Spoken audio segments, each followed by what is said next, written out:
benefits.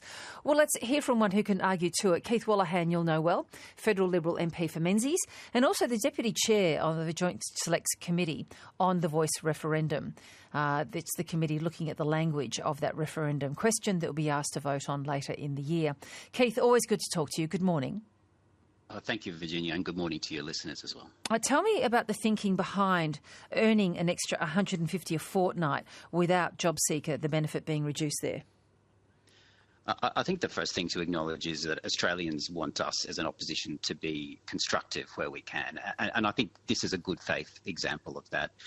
So what Peter Dutton has proposed is asking the Labor Party to have a conversation with us about coming to an agreement where we can do something to move more of the 184,000 job seeker recipients into the 430,000 job vacancies we have, and in a way that allows them to keep what they're getting from benefits, but also earn more each fortnight. Is it work for the dole by stealth? No, it's not work for the dole, because it comes down to individual choice. So an individual who is receiving JobKeeper can choose to take this up or not. And I would be surprised if someone is willing and able and there's a job that matches that they wouldn't. I think it's a really important initiative. And there was an example that was proposed last year on the pension to work scheme, and I think this is in the same vein. Yes, that was proposed particularly as we were coming out of COVID in relation to pensioners, older workers who would like to get a bit of work but not compromise their pension. So were you inspired by that with this idea? We were, and also we are listening, Virginia. I know on your show and many others, people use the line that the coalition and just talk about the negative things, but we really are trying wherever we can to be constructive, and it doesn't always make the press, but this is a really important one, and we want to work with the government to see that we can work through the detail and support it in the House and in the Senate.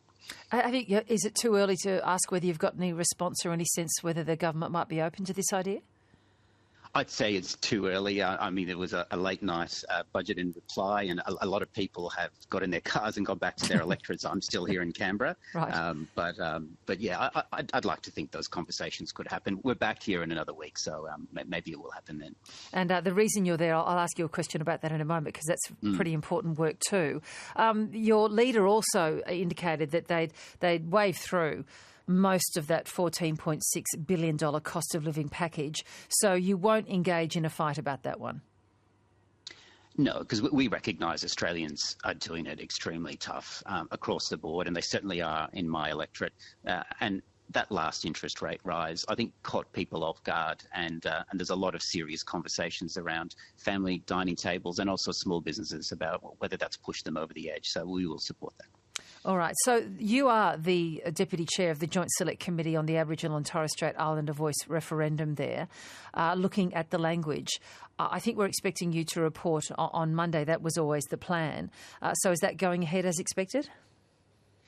Well, one of the things in these committees is a lot of those timing decisions are made in private, and I would quickly be referred to the Privileges Committee if I was to reveal if that has changed. But come on, it's just you and me here, Keith. Yeah, that's right.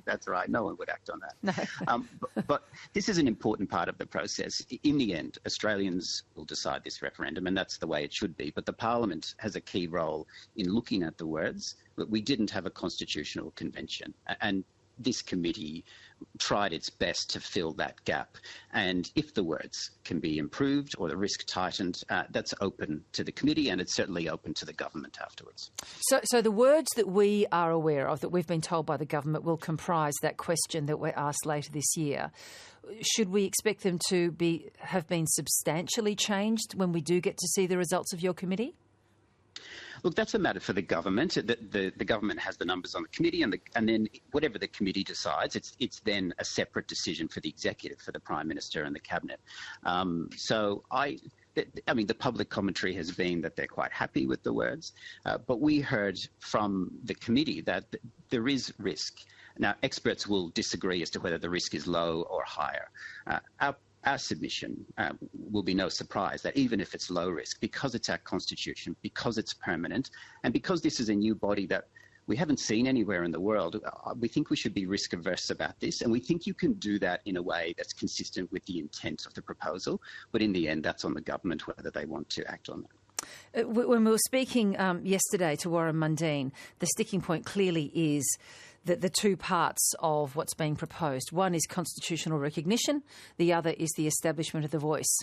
If the question was split into two parts, it's pretty clear that a degree, if not a lot, of the opposition to it would melt away. Is the committee attracted to that idea? That's a good point. I'm certainly attracted to that idea. My party is certainly attracted to that idea because we often point to the unifying moment of the 1967 referendum. I think if it was split and recognition has bipartisan support, we would have that moment. But I also understand the argument that's put in reply to that this is the form of recognition on offer. So that's the tension we're dealing with. I think it would be good if we split it, but I think that's unlikely to happen. But again, that's a decision for the government. Well, we'll look forward to when you report. I'll be waiting by the phone. Keith Wolahan, good to talk to you. Good luck. Thank you, Virginia. Keith Wolahan, who's the federal Liberal MP for